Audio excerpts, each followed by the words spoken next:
What is your American dream? My American dream is to protect my kids the best way I know how, because they're Black. I don't want to go inside because things can happen on the inside too.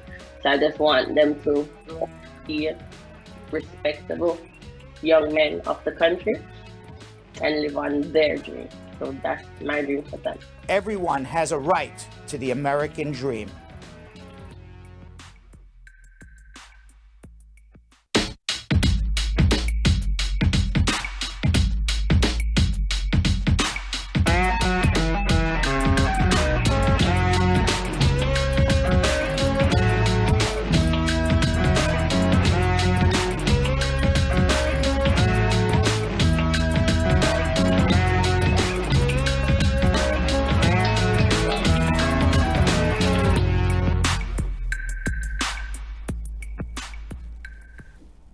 We're just on time, right on the mark. Yo-Yo and Vanessa, as always, right.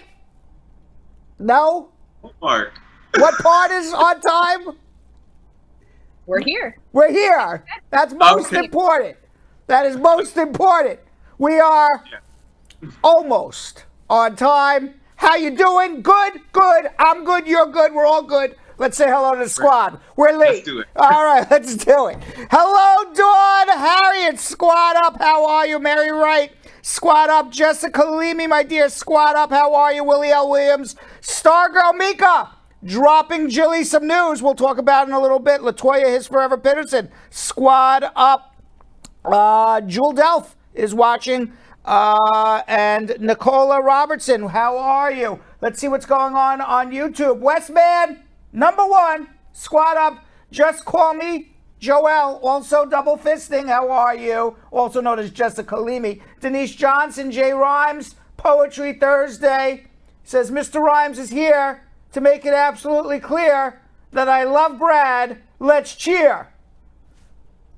I love it. One more time. Mr. Rhymes is here to make it absolutely clear that I love Brad. Let's cheer. I love it. As we keep moving forward, Vanessa Contreras saying, hi, squad, Tally, the Top Cat Tigress 2, Anderson, Classic World with a question.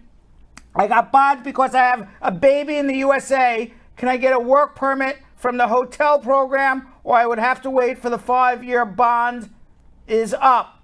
I don't know what bond you're referring to. You're out on bond on what? A removal hearing? You have to go back to a judge, or are you suggesting that you got summarily excluded from the United States, summary inadmissibility, and you didn't get bond, you got barred for 5 years? It's probably what she's saying, because she had a baby in the USA. You have a summary inadmissibility for 5 years for misrepresentation and a permanent bar for misrepresentation. So you're not going to get on any hotel program anytime soon. You need a consultation. Chetty Maduri, squad up, how are you? Tally, how are you? Drew Berry, Rolls Royce saying finally. That's what I said, finally. And of course, Tally saying thumbs up, you too, please, thumbs up. Yo-Yo and Vanessa, take it away. We're late. Absolutely. All right, squad. Please remember to share, because we're going to start schmoozing with Brad, talking headlines and immigration news, including immigration and customs enforcement terminating a Trump-era office that focused solely on undocumented immigrants. And it's Thursday, squad, so we will be scanning the world for wacky world news, including one man's whale of a tale. And you can always call Spar and Bernstein at the telephone number scrolling at the bottom. You may also see Dwayne "The Rock" Johnson with my head scrolling across 1-800-529-5465. That's 1-800-529-5465 to call to get on our show. We have a bunch of open lines, so if you call right now, you will get to ask me your immigration questions or legal issues in about 20 or 25 minutes. And later in the show, in a pre-celebration of Juneteenth, get the barbecues rolling already, which is this Saturday, Juneteenth.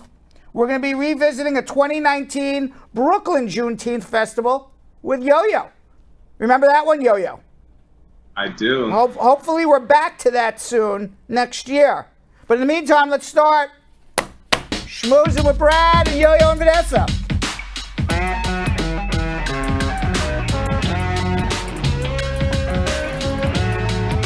So here's some good news. Another Trump era office immigration rule is now to the heaps of history, who is now a relic.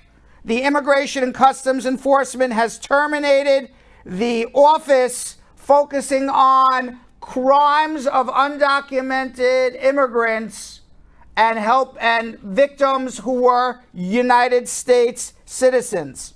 On Friday, ICE announced that it was shutting the Victim of Immigration Crime Engagement Office and replacing it with a new program to provide victim support regardless of immigration status of the victim or the perpetrator. Homeland Security Secretary Alejandro Mayorkas said in a statement, all people, regardless of their immigration status, should be able to access victim services without fear. The Trump administration launched this program back in April 2017 as a fulfillment of then President's executive order on immigration. Formation of the office followed Trump's repeated public comments linking immigrants and criminals, most notably a speech in which he referred to Mexicans as criminals and rapists. According to, where is my quote?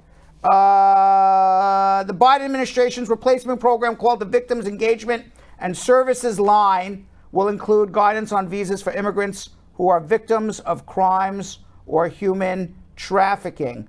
The Trump administration based this entire thing saying there was unheard voices of Americans who were victimized. It was number 7. Let me get that quote.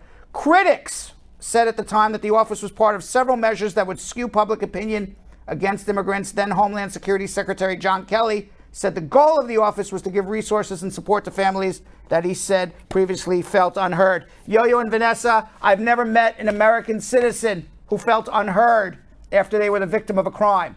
This office was made strictly as a political tool to bring publicity to the few people who got injured, hurt, were victims of crimes by immigrants of color, that Trump could say, you see, and brand everybody a criminal.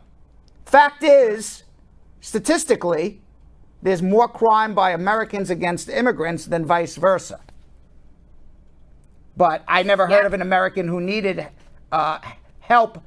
I heard of people who need help as victims. But to say they were voiceless, an American citizen voiceless, all people who are victims deserve the same treatment. It was just totally political. Totally political. I'm glad it got changed. Meanwhile, since Biden took office, ICE has taken several steps to reverse or modify agency policy. Biden rolled out ICE guidelines focusing the agency's law enforcement more narrowly on immigrants who pose national security, border security, or public safety risks. This is a very good time. If you are an immigrant who has an order of removal, it's a good time, a very good time. I got to fix my thing here. It's a very good time to make a motion to reopen because President Biden has changed the rules. He's given prosecutorial discretion to those who don't have criminal records, for those who have long-term stays in the United States, who have been here a long time, who are elderly, who may have health issues, who may be separating families. They will allow you to make those motions to reopen now. So I think it's a good time. I've been speaking to a lot of people about that. So it's a good thing what President Biden is doing in regards to this area. Meanwhile, Stargirl Mika sent this story to Jilly. Around 8:45 this morning, authorities detained over a dozen migrants who came ashore along the Intercoastal Waterway in Pompano Beach, Florida. Broward Sheriff's Office deputies and U.S. Customs and Border Protection officers responded to the scene along Southeast 28th Avenue. According to CBP officials, 14 migrants were detained. One migrant spoke with 7 News, the local news in Florida, saying the group left the Bahamas on Thursday morning. They were originally all from Jamaica. One person said, we don't want to leave. We want a better life. There is no life in Jamaica right now. Really want to leave, want a better life. Yeah, so unfortunately, I mean, Think about what you have to go through, Yo-Yo and Vanessa, to take literally a boat from Jamaica to the United States and just literally try to run ashore. You know, what kind of life you would be leaving. Sad. So sad all around. So Sad all sad. around. Yeah. Meanwhile, here's some good news. The United States has a new federal holiday today. The U.S. House has voted 415 to 14 to make Juneteenth or June 19th the 12th federal holiday recognized across the entire federal government. The bill is now going to President Biden's desk. He's expected to sign it into law before June 19th. Commemorates the day when Union soldiers brought the news of freedom to enslaved black people in Galveston, Texas, 2 months after the Confederacy had surrendered. They didn't know that the South lost the war yet. That was also about 2.5 years after the Emancipation Proclamation freed the slaves in the southern states. So this was the last place in the United States, at least historically, there may be others that I'm not aware of, but historically, where the slaves were finally emancipated, and it was on June 19th, 1865. Now, breaking news, Biden just actually signed it, Jill, just put it in my ear. So it just happened just as I was talking about it, coincidentally. Now, it passed 415 to 14. There were some Republican lawmakers who opposed it. They said, we want to focus on what unites us rather than what our differences are, so therefore I'm voting no. I can't think of anything that is more uniting than this. I think it's actually the opposite. I think when you vote against this, you are voting for disunity. You are voting for hatred. You are voting to not recognize our history, whitewash it, literally whitewash it. So I think that it's the opposite of what they're saying. I'm sure you guys agree. Yeah, I feel like if anything, it's been a long time coming. And Yo-Yo, we're always talking about how important, the Black Lives Matter movement is, and it's like hundreds of years later, here we are. But at least here we are. Yeah, and you know what? And do you think, Yo-Yo, had it not been for the Black Lives Matter movement, do you think Juneteenth would be recognized right now in 2021 that as a federal holiday? Do you think if had not been for the Black Lives movement, had it not been for football players kneeling, I mean, think about it. Do you think, No, absolutely not. So so I mean, in a way, we have a long way to go, and we see this in the news every day. But also, in a way, it's nice to celebrate our victories as they go along. Certainly, absolutely. We're in a much better position than the slaves of Galveston, Texas, 1865. Okay, and certainly we've come a long way since then. We still have a long way to go, but these victories, some big, some medium, they all add up over time. It's definitely progress. It is progress. Wait, still got to go. Yeah, we of course. But progress is better than, staying exactly where it was, 50 years ago. So I take this as a great celebration. I agree. And also today, Obamacare survived the Supreme Court.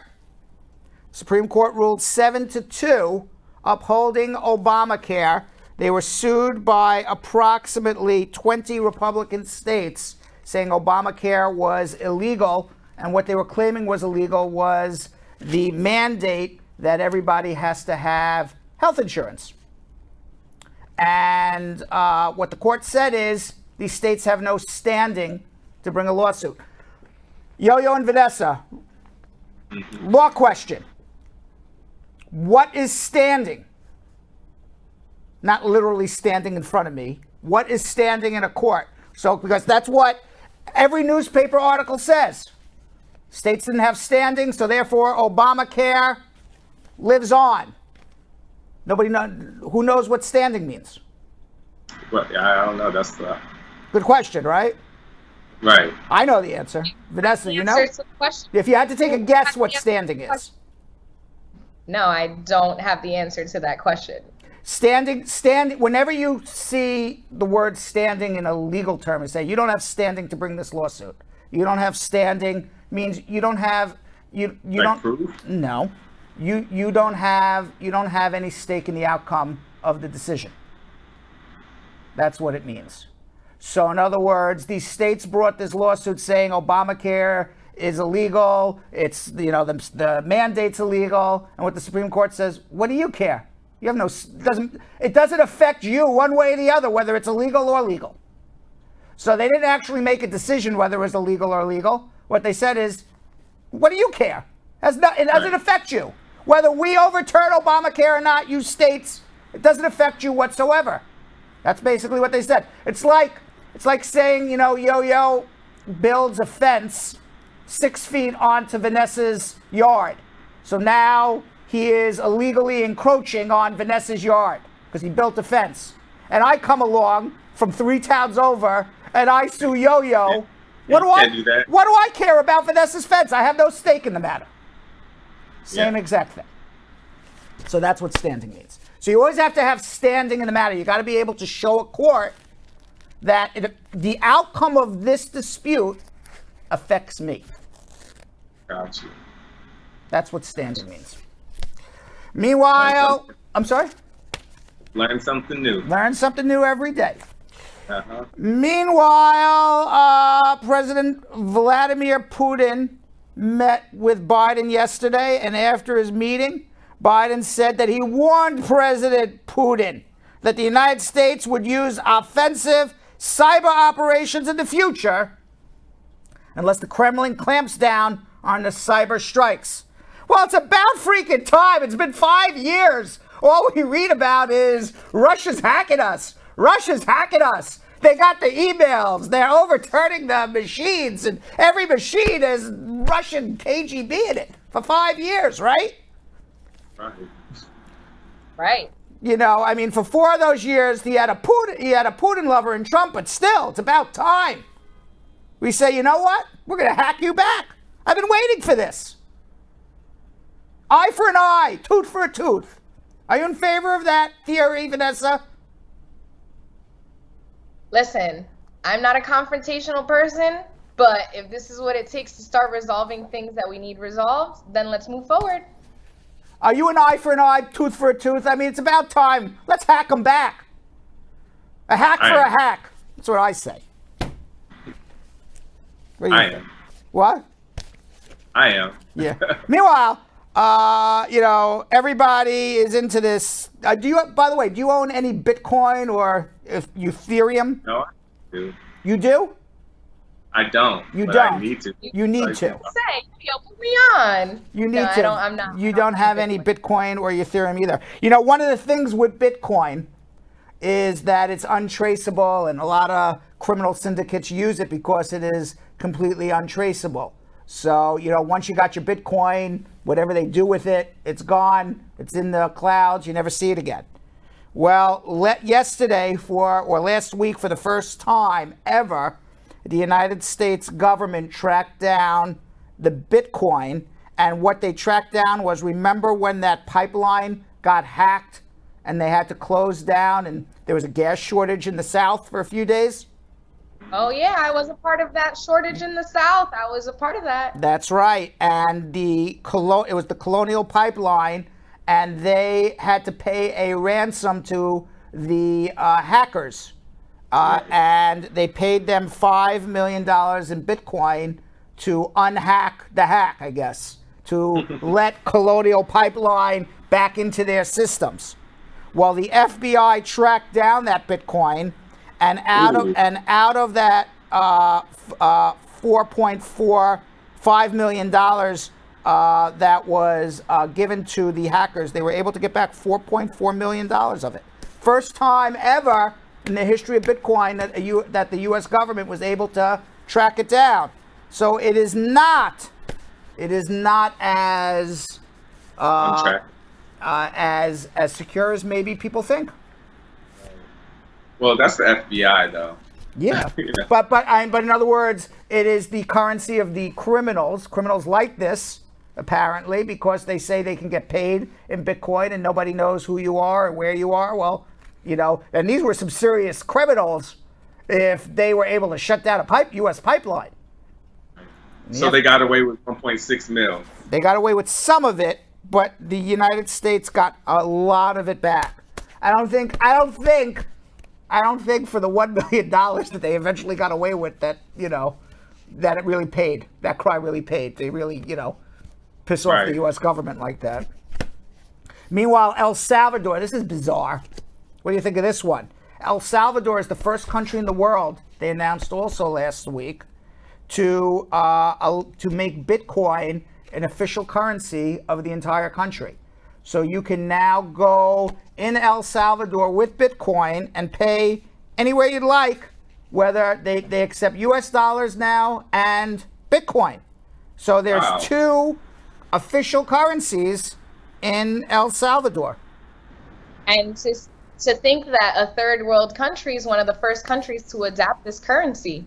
I mean, me coming from a third world country and in general, Yo-Yo, I feel like there's progress in a lot of third world countries that we don't usually highlight. So we'll see how this turns out. Well, you could look at it positively like that. I look at it another way. How do you look at it? I look at it as El Salvador is a third world country. How many people actually have access to high-speed internet? How many people actually have access to computers? How many people have access to Bitcoin? How many people actually have the knowledge of Bitcoin in El Salvador?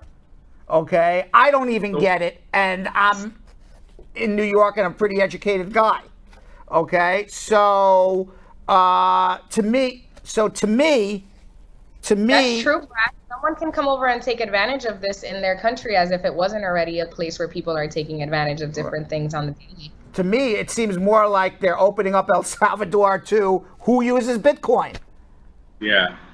I don't want to call it out, but who do you think? And that means they're going to be buying land out there and property and turning it into their own thing. Yeah.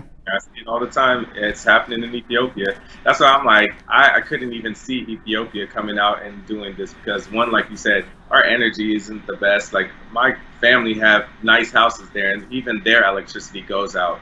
The Wi-Fi goes out. Like, this happens on a daily type of base. So it's interesting. Now I'm kind of wondering, why did they agree to making Bitcoin Salvadorian lawmakers overwhelmingly approved it. Now, according to the Bitcoin law, approximately 70% of El Salvador does not have access to traditional financial services. The cryptocurrency is seen as a way to increase financial inclusion. However, critics are saying that Bitcoin is extraordinarily volatile. They don't have the internet access, the high-speed internet access, the computer access, and really perhaps El Salvador, which is one of the poorest countries in all of Latin America, is really opening up their country to drug dealing and gangs more than anything by doing it. I don't know. You could look at it either way. I'm a little more pessimistic.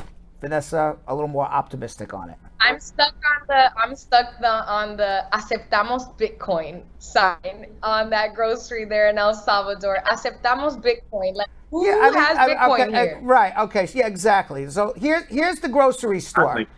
Okay. Look at the grocery store. How many people walking in this grocery store have access to Bitcoin? Okay. The only ones have access to Bitcoin I would think are the gang leaders, the criminals, the drug lords, and maybe the legislatures that are getting paid off. Not the people who actually need it. Correct. The people who need. Correct. That's yeah. So I'm a little more pessimistic on that. Because it was like a big celebration. I'm like, well, wait a second. Who's using this Bitcoin in El Salvador? Right.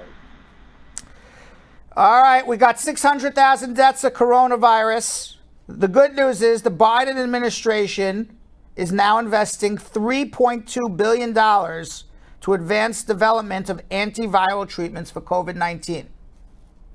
Their plan, called the Antiviral Program for Pandemics, will support research to identify and accelerate the availability of treatment options for COVID-19. There are few treatments that exist for many of the viruses that have what we call pandemic potential. Vaccines clearly remain the centerpiece of our arsenal. However, antivirals can be and are an important complement to existing vaccines. I'm gonna call out BS on all of this. Yo-Yo and Vanessa. You wanna know why I call BS on this? Why? And I blame the pumpkin. Now all of a sudden they feel that they can get an antiviral treatment in a pill by the end of the year, but they couldn't do it last year? That all of a sudden they discovered how to do it, but last year they couldn't? I call I'm a BS. Because they could have done this either in conjunction with vaccines. They could have saved lots and lots and lots of lives. I call this whole entire thing BS. Even when I was sick with COVID, they have remdesivir, which is what Trump took to save him from COVID. And I went to 3 hospitals to try to get it, and I couldn't get it. They sent me home. They sent me home from 3 different hospitals, told me to go home and die. I mean, I lived, but that's basically what they said. So they've had the ability to treat people for COVID since the beginning. They just put their money into vaccines over treatment. But mark my word, in a year or two, you're going to be able to go to a drugstore and you come down with COVID, call up your doctor, you get a pill, just like you get a pill because you got a bacterial infection. Now, do we, and I'm not playing devil's advocate, and I just want to hear from you boys, but do we want to say that we need to have patience with science and developments and see what did work or what didn't work? Vaccines was what we went to straight, but it was a political decision to go to vaccines over treatment. I don't know why. It was decided, politicians decided that. Fauci decided that. Trump decided that, or whoever was advising Trump. But they could have done both. Because they have access to the treatment that we didn't get access to. Yeah, so but in other words, they could have done both. They could have done treatment over vaccines. Oh. Now it just what I say is I'm a BS. You know, when I say I'm a bull, you know what? It's because they had this technology and science. They had this last year too. Don't give me this BS, they did it. So now why all of a sudden are they doing it now and not last year? Why all the focus on vaccines? Why not treatment? Why not do both? We have plenty of money. We have plenty of scientists. We got plenty of drug companies here. Why?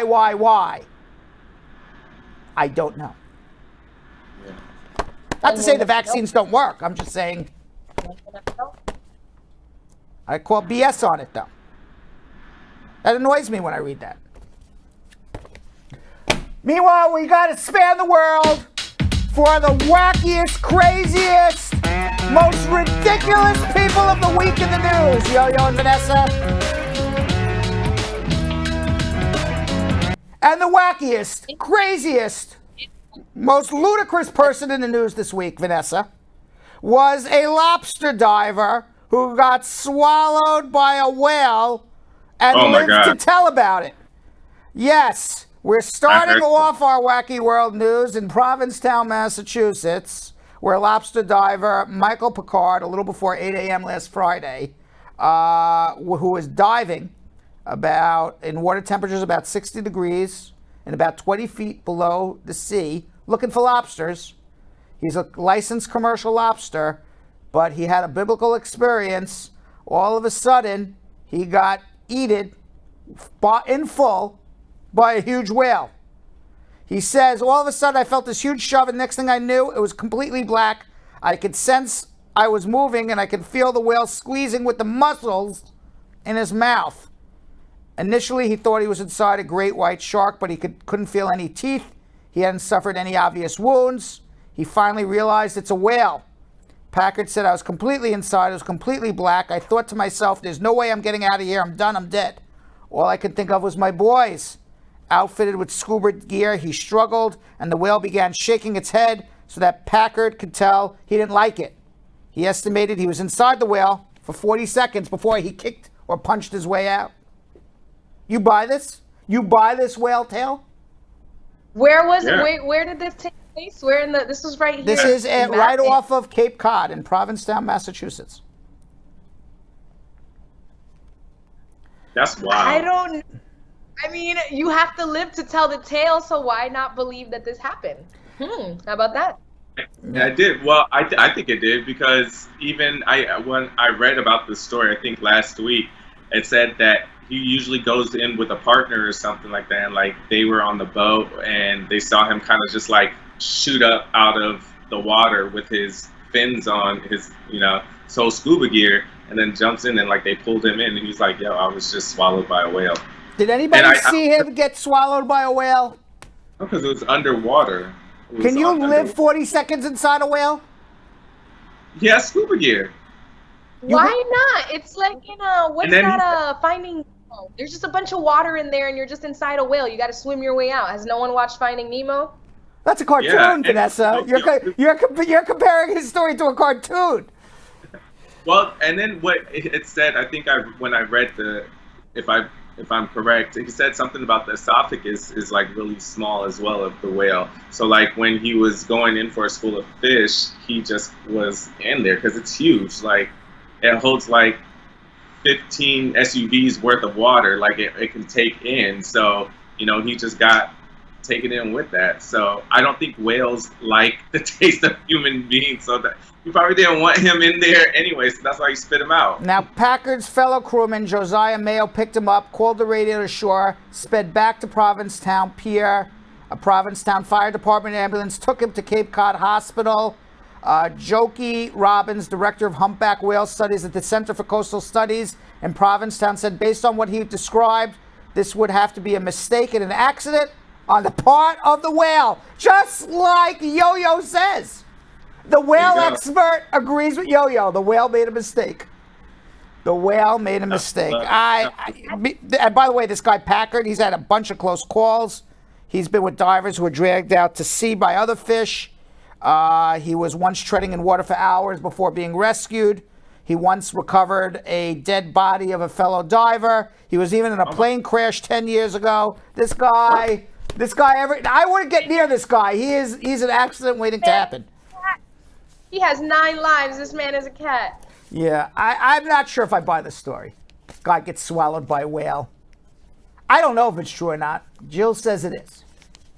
I think it is. Yo-Yo says it is. I think it is. Vanessa says it is. I'm a little more. I'm like, I don't buy. He got maybe the whale bit him, but I don't buy that his entire body from toe to head was inside the whale for 40 seconds. You got a big ass mouth. Oh, sorry, big mouth. Meanwhile, Vanessa, in Indonesia, there was a big wedding. There's 2 big weddings, as a matter of fact. Problem is that the groom of the wedding went to the wrong venue and married a complete stranger in Indonesia. How does this even happen? What? Yes. Almost marries, didn't always. A GPS snafu almost led a groom to marry the wrong woman in Indonesia. The groom, whose identity has not been disclosed, used Google Maps to get to his wedding venue in Mapalang, a city in central Java, Indonesia. However, the engaged man wound up at the wrong address. Instead of arriving at the venue where his wedding was supposed to take place, the groom and his entourage stopped at the house that was highlighted on the location app. Unbeknownst to that group, an engagement party was being hosted at the house for another couple. The groom's entourage reportedly shook hands with the family, exchanged offerings, took their seats, and were ready to start the wedding. It was not clear to the 2 groups that a mishap had occurred, since the groom's guests assumed the attendees who were already there were family members of the bride. Meanwhile, the woman's family assumed the new arrivals were family members of the fiancé. Can you imagine? Now, photos and videos of their hilarious exit were shared on Twitter and Instagram once they discovered all of this. One clip one clip posted by the Borador News Instagram account went viral with more than 35,000 views, with them all leaving the wrong wedding. It's a shame. An Instagram commenter wrote in Javanese along with a laughing emoji. There may have to be a pickup team for them. That's pretty weird. That is crazy. Yes, and in India, traveling to India, man with 39 wives. Surprised he lived this long. He was 76 years old with 39 wives, 94 children. Died at age 76. This guy. Let me tell you something. Oh my gosh. 2 wives, I would be dead of a heart attack. I wouldn't make it to 39 wives. 1 wife is more than enough. Yo. Gosh. Sorry, Vanessa. I'm just talking as another man. Thinking about another man like, having 39 wives. What was our gentleman from yesterday? He was The sperminator. The sperminator, except that this gentleman claimed that. Yeah, this gentleman Right. the sperminator, he would just give a donation. Okay? Right. I mean, this man, if we go Yeah. back, let's look back at his picture. Okay? I mean, he was, according to the Weight Watchers app, he was burning calories every day. Right? I mean, no wonder. Look, this guy has no fat on him. He should be the cover man for the Weight Watchers app. We talked about yesterday. Right, Remember that? It's a good system. The system works. Yeah. Now, how does he allowed to have 39 wives? Let's figure that one out. Zona Chana, the head of a local Christian sect, allows polygamy. So they allow polygamy in this sect. The sect has a total of 167 members, and this is the world's largest family, according to local media. Winston Blackmore, the head of a polygamous Mormon sect in Canada, has around 150 children with 27 wives. That's 178 family members. It's a lot of family members to feed. He must be working a lot of jobs. Yo. No? Or his kids are working too, and we Yeah. do it as a family. I don't just know. that many of But that is very weird. I'm not in favor of multiple wives. But he died with 39 wives. What's wrong with this guy? All right, I have in my hand 2 more stories. We only have time for one. The one above the schmoozing, or the one above, which one? The one above schmoozing, the one above my pocket square. Pocket square, schmoozing. I'm looking for the pocket square. Pocket square. Yep. All right. Meanwhile, a coastal town in Western Japan has drawn criticism on social media for using some of the coronavirus relief funds it was given by the government to build a giant statue of a squid. The town of Noto in Ishikiwa Prefecture was awarded $7.3 million in yen in grants from the government for aid programs to aid the local townsfolk during the pandemic. Instead, they took $229,000 and they built what is now a statue totaling 13 feet high, 29 and a half feet long of a squid. Local government official told domestic media that the squid is a local delicacy. The grants were not specifically earmarked for spending related to treating coronavirus patients. You know, listen, you get a grant, you can do it whatever you want with it. All right, we gave out grants to everybody in the United States of America. Are we questioning what people did with their money? Right? With the stimulus, it's the same thing. Townsfolk want to build a squid? More power to them. It's like, why waste the money? It is an It's absolute waste of money. I don't hear you, Vanessa, but it is an absolute waste of money. You have to put your volume on, One Vanessa. man's trash is another man's treasure, so That's you never right. know. That is right. You know, I mean, we're not sitting there questioning what people did with their stimulus. I've heard a lot of stories about people wasting We're their just stimulus judging. money. Right. You're just judging. But maybe the Yeah. townsfolk love the squid. They walk by and they say, that's the most beautiful squid I ever saw. Who knows? And that, Maybe folks, they just- is our wacky world news of the week. All right, we got to go into today's Braducation. I talk about 4 things you should never post on social media if you're trying to get a visa or United States residency or you are a naturalized U.S. citizen. Let's watch. My goal is straightforward, to make the law usable and easy to understand for everyone. All of us in the United States have equal rights and should have an equal opportunity and a right to justice. I'm here to help because I want everybody to achieve their American dream. I'm Brad Bernstein, and this is your Immigration Braducation.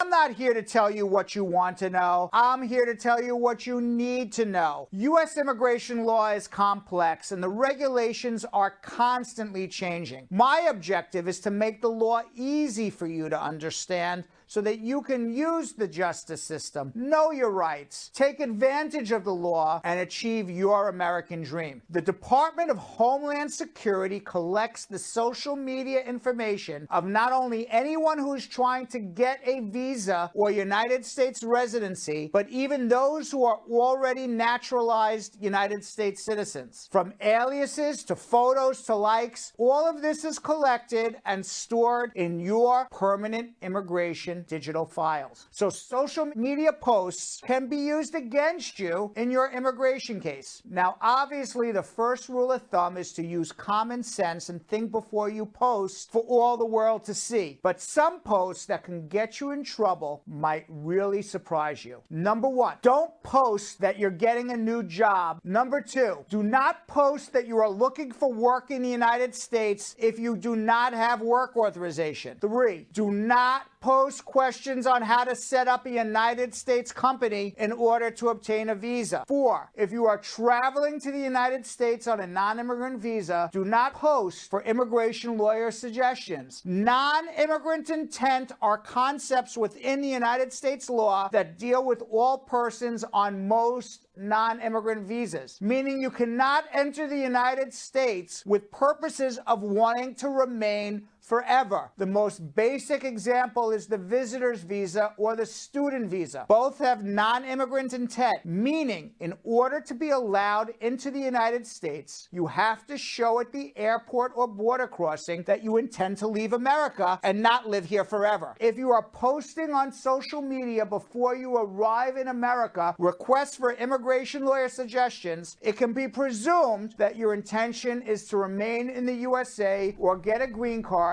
and not return home because you're looking for a lawyer. The burden is on you to demonstrate your intent to return to your home country before your visa expires.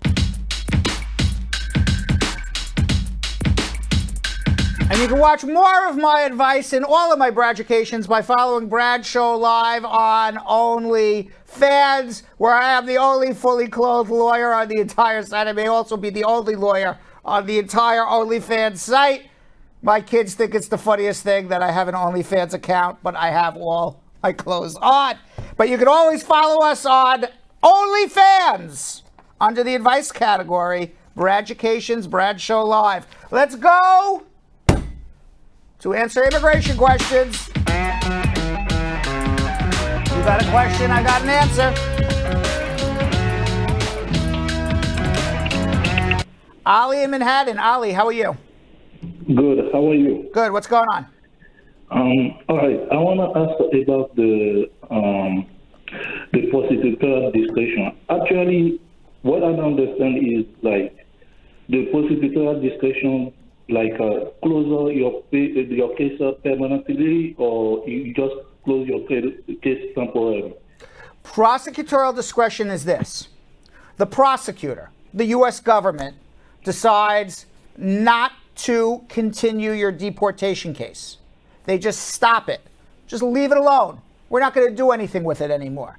So if they leave it alone and they don't do anything with it anymore, you are still technically in removal.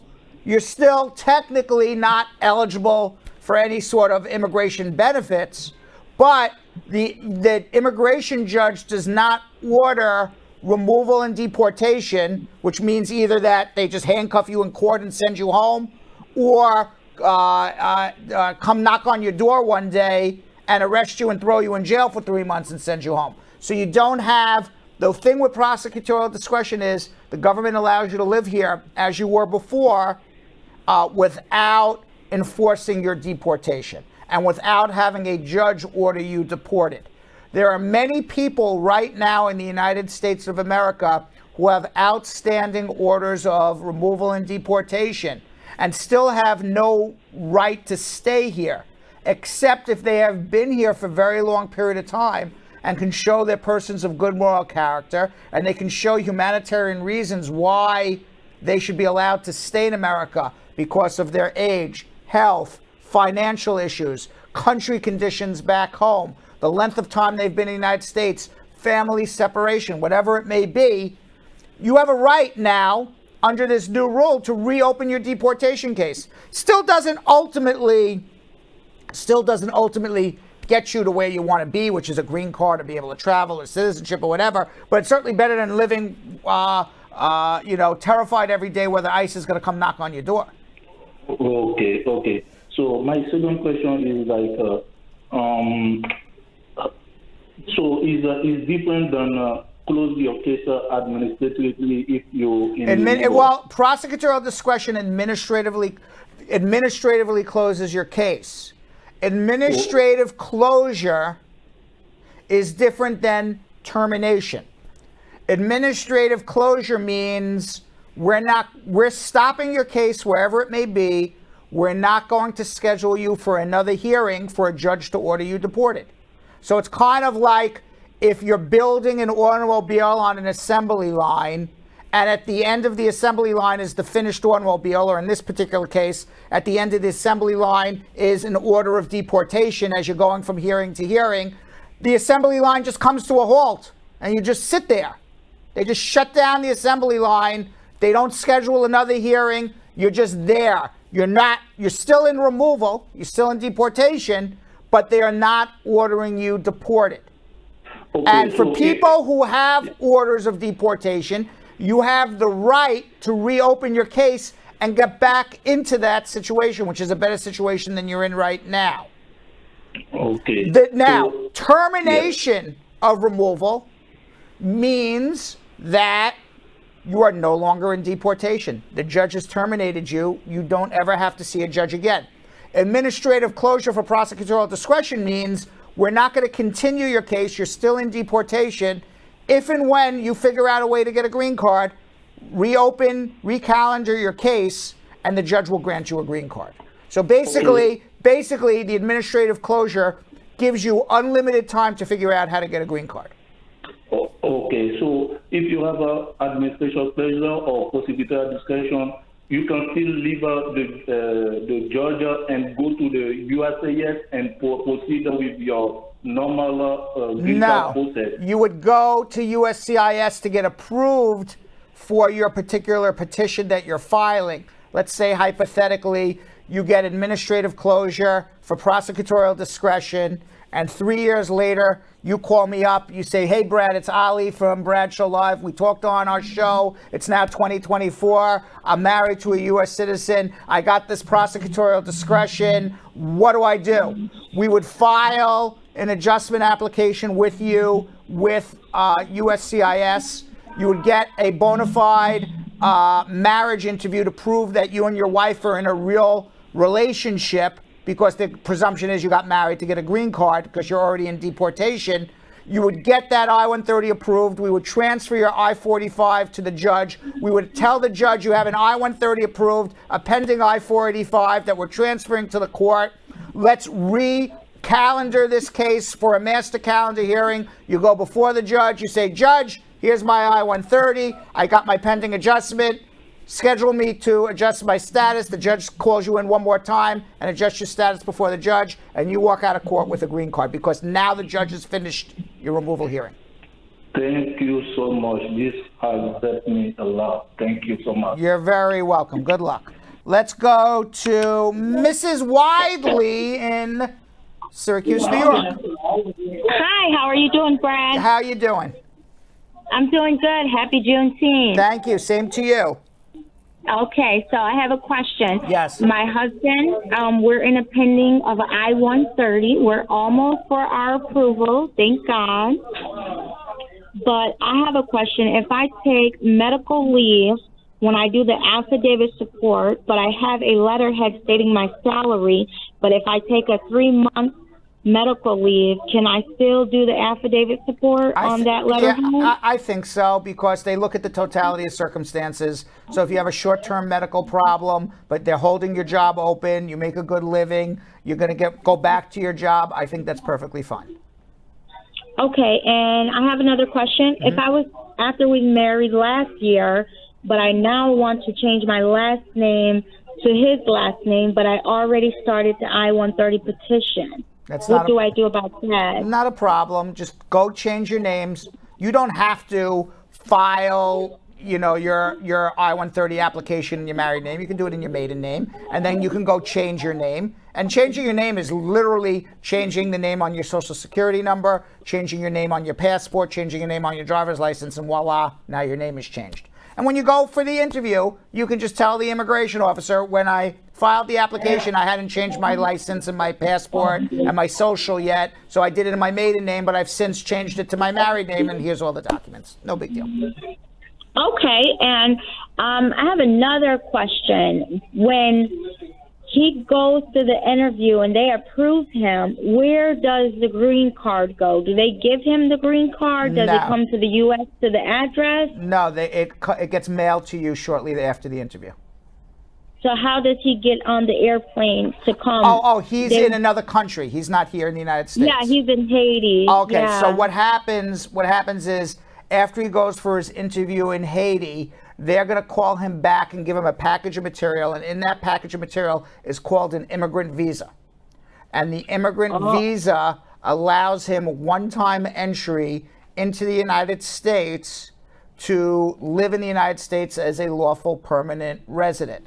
You have to use that immigrant visa within 180 days of being issued it. After that, it expires. That's a one-time entry.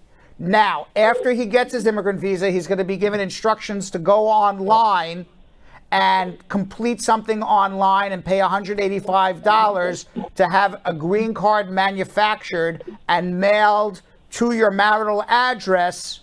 And that green card, the manufacturing process of that green card happens once he enters the United States with his immigrant visa. So he gets his immigrant visa. He goes online, he does his thing, he pays the $185. He then takes his immigrant visa over that 6 months. He enters the United States. That A, allows him in. B, that triggers the manufacturing facility to mail you the green card. Now, for that visa, can he work under that visa, or he have to wait for the green card? He can work the day he enters, but he has to get a social security number and everything else first, obviously. So it's, I think it's something on the application where and when I do the DS-260, it asks if you want a social security card mailed to you. Yes, and do it. Huh? Yeah. Yes, obviously do it. Yes, I've seen that on the visa application. Yeah, so once he has a social security, he can get on the books and start working. He's legal. Okay, and how long does that green card last, the first one he gets? And just so you know, a green card is only evidence of lawful residence. He's a lawful resident the day he enters America with his immigrant visa. So if you're married less than 2 years on the day he enters the United States of America, he gets a 2-year green card. If you are married more than 2 years on the day he enters the United States of America, he gets a 10-year card for life, and then he renews that for life. Now, how long after the 2 years? What do we do after the? Because the time goes by very fast. You file an I-751 to remove the conditions. Watch our show. If you watch our show for 1 week, you'll learn all of it. Okay? Hold on one second. I'm happy to have a consultation with you for what. All right. Let's go to John in Corona, California. John Carson. This is John. Hey, how are you? My wife is. I'm fine. And how are you? Good. My wife and I have been married. She's a Filipina in the Philippines. We've been married almost 3 years. She has no interest in coming here, but I'm relocating there. But I haven't been able to get her on my income tax or on my Social Security because she has no Social Security number. And what do I do? You don't put her on. You don't have to. What do you need her on your tax return and Social Security? What do you want to run your tax return for? First of all, because I'll save money on my taxes. Oh, well, if in that case, then what you can do is you can apply for a tax identification number for her and attach a W-7. I do, but I'm sorry. I'm having trouble hearing you. You can apply for, on your 1040 return, attach a W-7 form to your 1040 return, and that would apply for a tax identification number for your wife. And the reason I wanted a Social Security is because my Social Security go up if I have a spouse. I understand that, but you're only entitled to collect Social Security if you're living in the United States of America. So there's no way I can get Social Security for her. No. Okay. Right. And what was that form I need to get? W-7, you attach it to your 1040 return for a tax ID number. Okay, thank you. You're very welcome. All right, let's go to Charlene in Lithonia, Georgia. Hello. Hi, Charlene. Hi. How are you? I'm good. What's going on? Yes. I have a question and two questions. First of all, my cousin, she's here from Jamaica. She's 14, and I would like her to get her green card. What is the best way for her to get it? All right. So she's living with you right now? Yes, she's living with me. How old are you? I am 55. And it's your cousin? Yes, it's my little like second cousin, my cousin's I understand. daughter. Okay. And does she have any parents here in the United States? No. All right. So there's two ways you can go about it. You can do what's called a special immigrant juvenile, and what you can go into family court and get legal guardianship of her, and that's pretty fast to do in any state. I went there and I get one where she can go to school. I can do everything. I don't know what you did, but you have to listen to what I'm telling you to do. Okay. You go to family court and you get legal guardianship of her, and as part of the legal guardianship process, you have to get a judge to make a special ruling that it's not in this child's best interest to return to Jamaica because her parents either neglected her, injured her, or abandoned her. And then she's now an abandoned child in America with no parents, and she can file for her green card as a special immigrant juvenile. That would be the fastest way if the facts pan out in her favor. If her parents were loving parents and never abused her, abandoned her, or neglected her, that's not an option, obviously. Then the next step would be you have to go adopt her. And you have to adopt this child before she turns 16 years old. And then you can apply as a U.S. citizen for her adjustment of status as her parent. Oh. Those would be the two options. The special immigrant juvenile is substantially faster. Oh, okay. All right, but I think you're going to need some help because I don't know what you did in family court already. So hold on one second. Let's go to Marvelyn in Atlanta, Georgia. Marvelyn. Yeah. Marvelyn. Marvelyn. Hello. Hi. Hey, how you doing? Good. What's up? I'm good. I have a question for you. Yes. I'm here 2 years now, and I had a little niece that came here, EJ, and I had my grandson. But my son have a 10-year green card. So I'm asking, how early can he put in my papers? When he becomes a citizen. When he becomes a citizen. He becomes citizen in December. No, he don't come citizen yet. He becoming, like he got his tenure. He's applying for his citizen. The day he has a naturalization certificate, that day he swears in, I swear allegiance to be a United States citizen, that same day he can put in your papers for you. Oh, because somebody say he can put in my papers now and let you. That somebody doesn't know what they're talking about. True. All right, so wait till he's a citizen. Okay, another question for you, Brad. I had my little niece, so they are adopting him. So I was the custody of that child. Guidance goes, what you call it? Guardianship. Guardianship? Yes, thank you. I was the guardianship. So now she's here. So my daughter-in-law and my son want to adopt him to give him his paper. He's here 2 years. Okay. Where are the parents of this child? Well, they are in Jamaica for sure, but I don't know where the mother is. All right, so he's abandoned child. He's abandoned child then. Yes, if you're abandoned by at least 23. one parent, you can do a sitch. The fastest thing to do is let your son and your daughter-in-law go into family court, become legal guardians through a family court judge, prove to the judge that the mother abandoned this child. Nobody knows where the hell she is in Jamaica. He would give a special ruling that it's not in the child's best interest to return to Jamaica because it got abandoned by at least one parent, and then that child sponsors himself or herself for a green card. It is the fastest way to do it. If they choose to do an adoption in the future, wonderful. But if the answer is get a green card as quickly as possible, SIDGE all the day.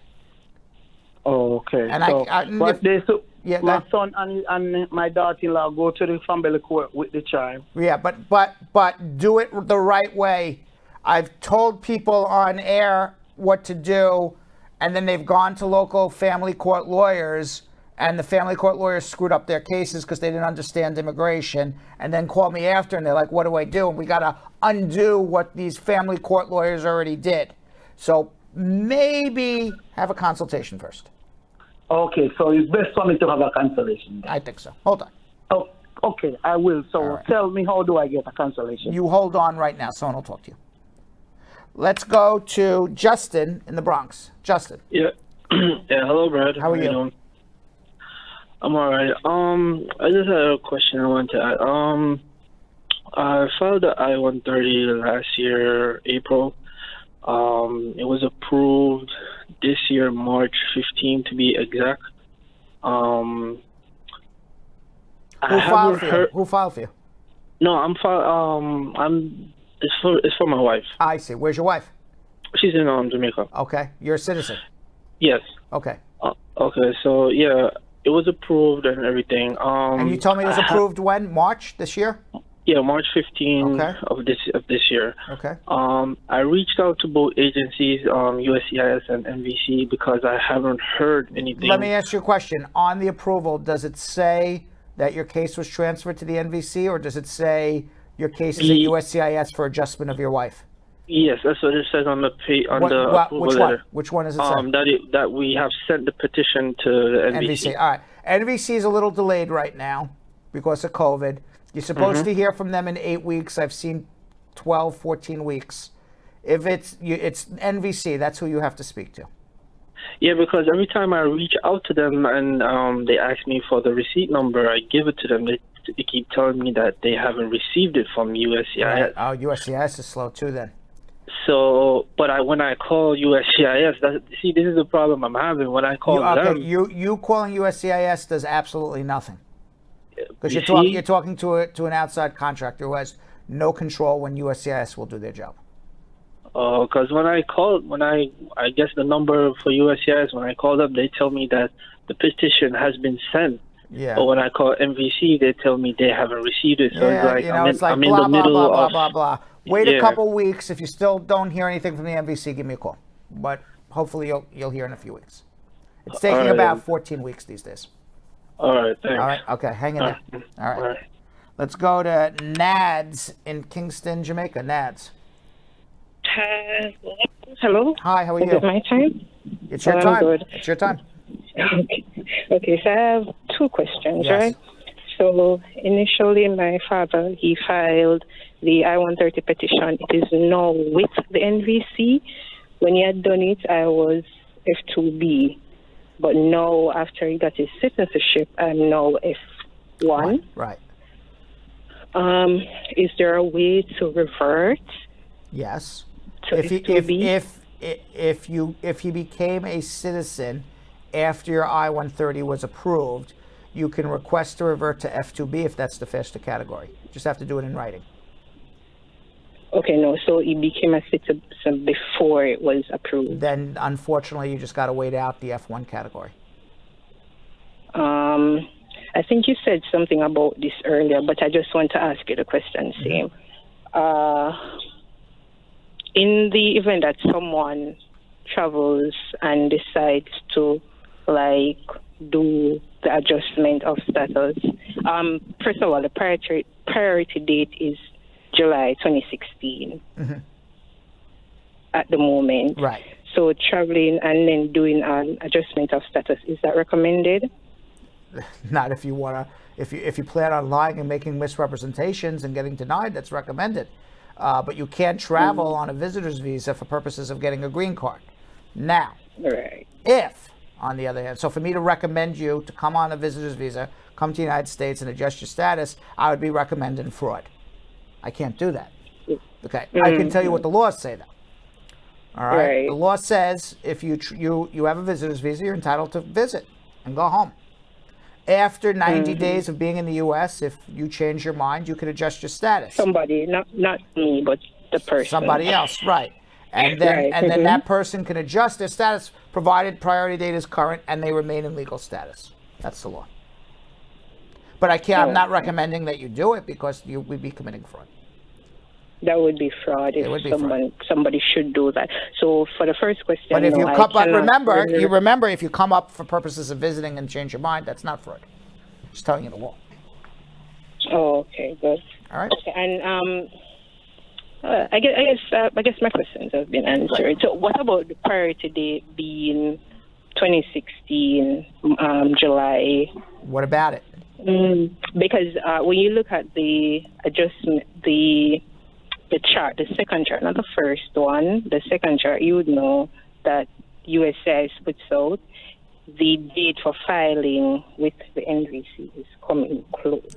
They're up to, in the F1 category for final action, they're up to November 15th, 2014 for adjustments of status and processing at the National Visa Center. They're up to May 15th, 2016. May 2016, right? But you don't get your green card until that 2014 date, the earlier one.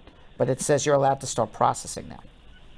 No, I did not get that. Sorry. You don't get the green card until in other words, the 2016 date says you can start processing your case with people in that date and earlier.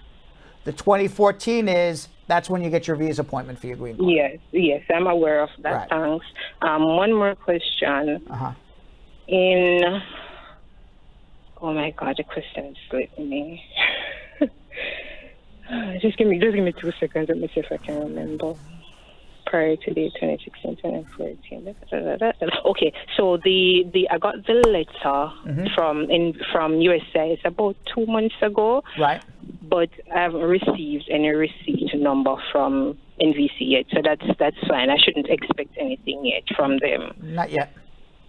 Not yet. No. Until it's closer, probably when my date becomes on the second Correct. table, not the first one. As it gets closer to the second table. Correct. To the filing date. Correct. The adjustment of the filing date. Okay. All right. Thank you very much. And there's nothing you can really help me with then, right? I can help you go through this entire process, take the stress off of you, the anxiety off of you, make sure it's done absolutely right, and also make sure it's done as quickly as possible. So for you to say there's nothing I can do, that is the opposite of a true statement. That is #false. #true or facts is, yes, I can help you. And, to me, if you're saying, can I get you a green card tomorrow? No, nobody can. Can I make sure that you get a green card as fast as humanly possible? Yeah, that's what I do. Okay. All right, hold on. All right. Let's go. Another caller from Kingston, Andrea. 2 Kingstons in a row. How are you, Andrea? Hi, Brad. Hi, how are you? Evening. Good evening. Okay, a question, please. My party date is April 2019, right? I'm in Jamaica. My husband is up there. He's a U.S. citizen. Can you tell me how soon we're here waiting now? Did you finish? Can you tell me approximately how soon? Did you finish? We can hear from them. Did you finish everything at the National Visa Center? Yes, we do. All right. When was that finished at the National Visa Center? When did you get a letter saying you're all documentarily qualified? Beg your pardon? When did you get a letter from the National Visa Center that says you're all completed, Everything's documentarily qualified. When did you get that letter? I think it was in September we got an email. September of 2020. Yes. Okay. No, September of 2019, sorry. You've been ready for an interview since September 2019? Well, Yeah, you they filed said an everything was application okay. We're since just September waiting for a 2019? date. You need a lawyer. Yes. You want to wait forever?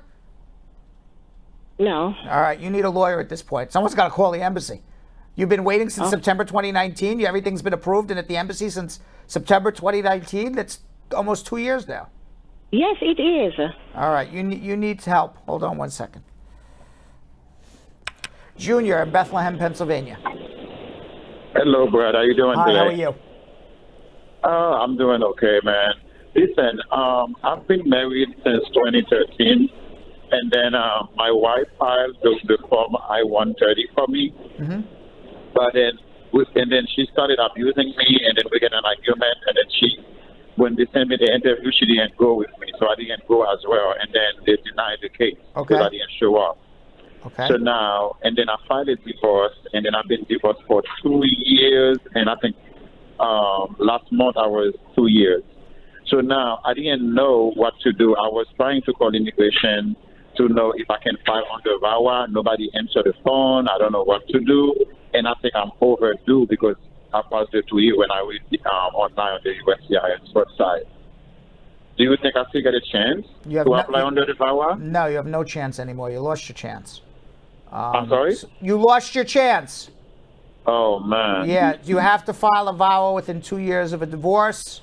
It's past 2 years, and there's no excuse that works. I called immigration, nobody helped me, is not an excuse. So I cannot even consider under the You cannot consider VAWA anymore. coronavirus? Nope. You got to figure out a new way. So if I file, what's going to happen? You'll be denied. You'll be denied and put in deportation.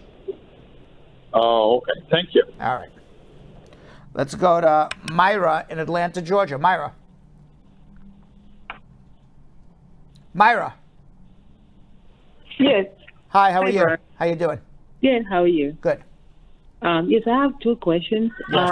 I called before, and I have an N400 interview tomorrow, the 18th. A couple of weeks ago, I was advised to request my file from from USCIS, so I can see what's in my immigration file. But due to short notice, it was too short away from my interview date. Right. I couldn't What do were it. What were you concerned that was in your file? When I spoke with a lawyer friend, he advised me to get it because I had mentioned what I mentioned to you last week about the child that I have while I was separated, and then also the misdemeanor that I have. The what? So I don't remember our conversation, so I apologize. Yes, it was like I had a child while I was. I think before. at this point you would need a consultation. If you're calling me a second Yes, time I and know. still concerned. Yes, I couldn't get a consultation because my appointment was tomorrow. But today, USCIS called me and canceled it. Because Lucky due you. to the- Now you need a consultation. Hold on, I'm serious. you. Okay, hold on. Lucky you got canceled. Nasri in San Diego.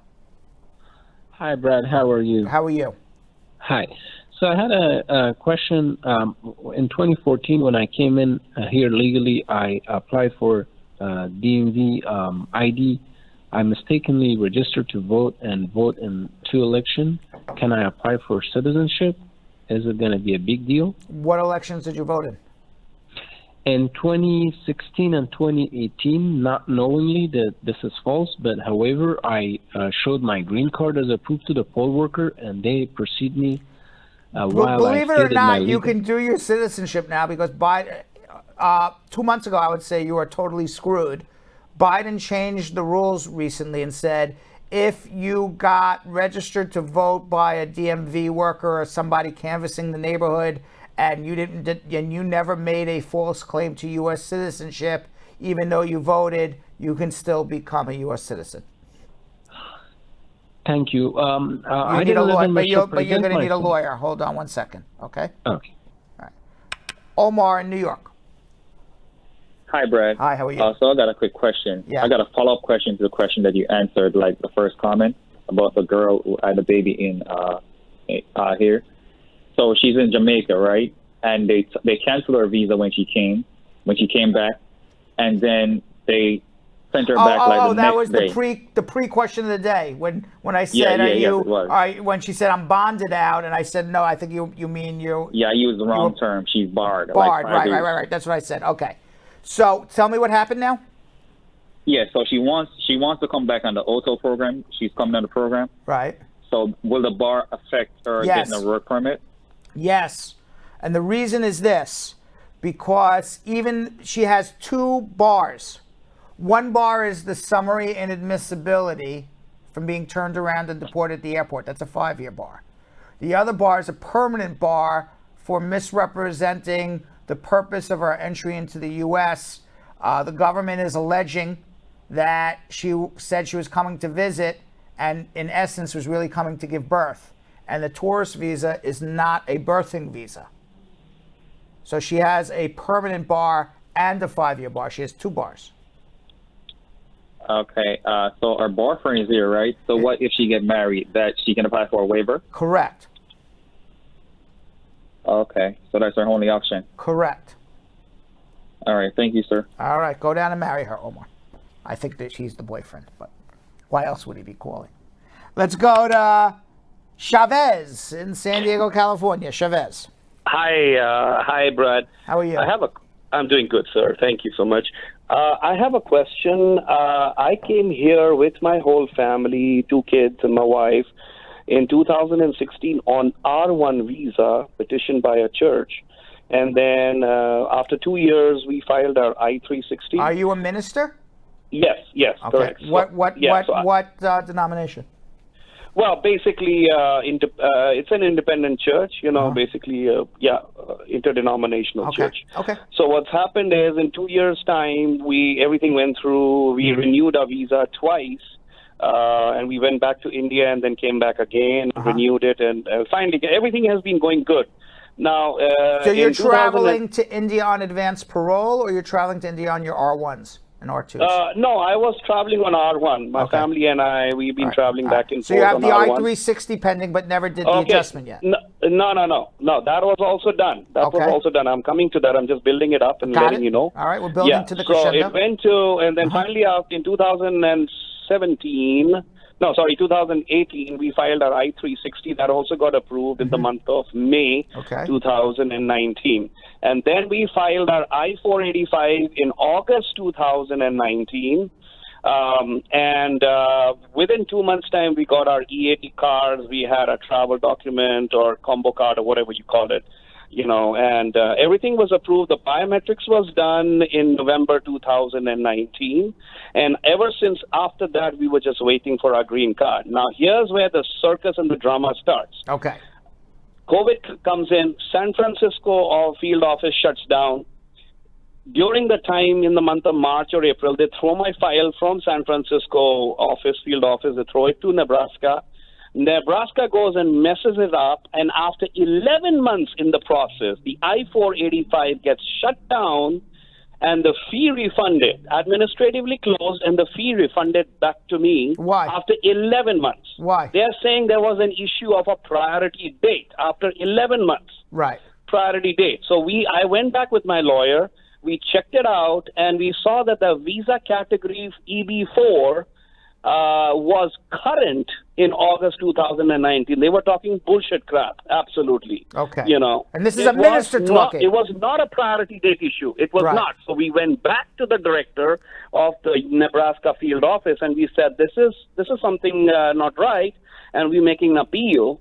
So we made an appeal, and whoa. You didn't make an appeal. You just pled. You begged the guy at the head of the immigration service. There's no appeal of this. You begged the guy at the immigration service to say, "Hey, take my case back." That's basically what you did. Okay, so what we did was, anyway, I don't have the words. Right. But what we did was, on immigration forum, we said, okay, somebody told us, just go ahead, and they make these errors all the time. Just send back the whole pile of papers as it is. Send it back to them. and they will settle it or whatever it is. Anyway, we sent it off. They threw it back, and by that time, because of the administration, things started getting pending and receipts were being delayed and all those kind of things. After 2 months, they threw it back again, saying, no, you need to refile it again in the new version of the 2020. Right. You filed with an old form. Yeah, for all the four. Okay, so we made the first attempt, second attempt, third attempt. Finally, in the month of December 2020, they accepted our case. After 3 attempts, they accepted and opened up the I-485. You have a lot of patience with your lawyer. I would have got rid of him a long time ago. I know, I did that. I got rid of him and I did it myself, finally. Right. Now, here's where it is. Our I-765 also expired in 1 year's time because they give the EAD cards and the travel document for 1 year. That also got expired in October 2020. And now with the administration delaying all the receipts, finally they opened up my case in the month of February 2021. Now I'm trying to tell them that, look, I want to expedite it. It was your mistake that you actually shut down my case. And in EB4 category in the month of August, India is always current for religious workers, EB4 category for according to the visa bulletin date. It's always current. India is all throughout the year. On what basis did they go and shut it down? I want the case to be treated as an old case. Why not to be? It's not an old case because you screwed it up and your lawyer screwed it up. So this it was current. This is my answer to you. When they wrongfully denied it in 2017, and you went back to the immigration officer, the head guy, to beg to take it back, you made a mistake, and then they didn't, and then you refiled new forms. The answer back in 2017, which is still the answer today, is Administrative Procedures Act. It would have been done years ago. You bring a litigation against USCIS. They didn't follow their own freaking rules. They have a rule. The rule is you have an approved I-360. The priority date is current. You have to accept my adjustment application. They didn't, and they caused me harm for years. It's an Administrative Procedures Act claim. You bring it bring it into federal court. But you didn't. You refiled a new application, so you got to wait now. Okay, no, the point is, it was not 2017. We filed our I-485 in 2019. Whatever year, I got the year wrong. But the point is, the first application was the APA claim. You didn't. You refiled a new application sometime in 2020 or 20. You're in normal processing times now. At some point, we immediately responded back. They shut the case down in July. You're arguing with the wrong person. I'm telling you what your problem is. Your problem is you argue with everybody. Listen to me now, okay? So you can't go and say I demand an expedite on a case that was filed a year ago. You can at some point file a mandamus and force them to process your case, but I don't think you're there yet. You should have filed an APA several years ago.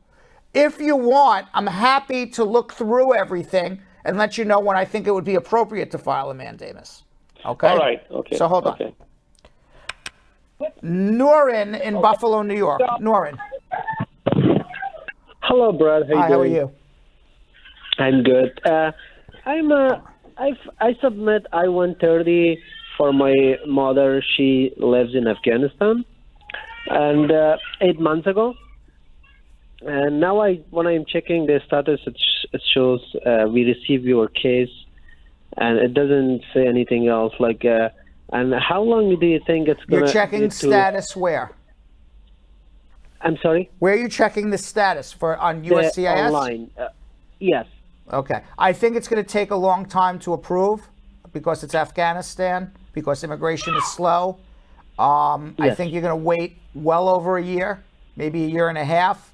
I think at around the 18-month mark, if you still haven't heard, you should be filing a mandamus or a threat of a mandamus.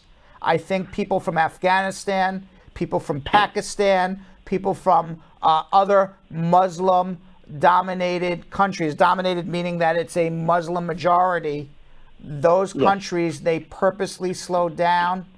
I think it's wrong.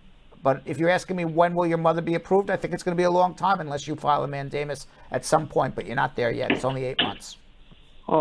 What's that file? What do you call it? Mandated support? Yeah, it's a mandamus. It's basically you are a United States citizen, you're over the age of 21, and what the law says is a United States citizen over the age of 21, you have the right to file for your mother, you have the right to file for your father who lives in another country, and they are considered what's called immediate relatives. Immediate relative means there is no waiting time, there is no waiting list, there is no time period in which this family member, you're an immediate relative, you're immediately eligible for a green card, there's no waiting time, there's no waiting list, you are immediately eligible to be reunited with your son as a green card holder and live together as a family in the United States of America. That's what the law says.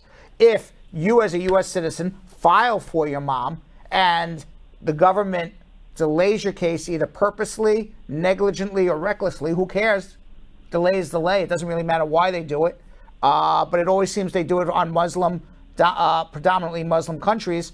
And you're waiting a year and a half. At some point, you're no longer immediately eligible for a green card. They're purposely or negligently delaying issuance of an immigrant visa for your mother. You go into federal court. You say, Judge, U.S. government is violating my rights. I have a right to bring my mother here. They're not doing anything. They're sitting on my rights. That's a mandamus. Force the government to do their job. Okay. All right? But you're not there yet. But soon.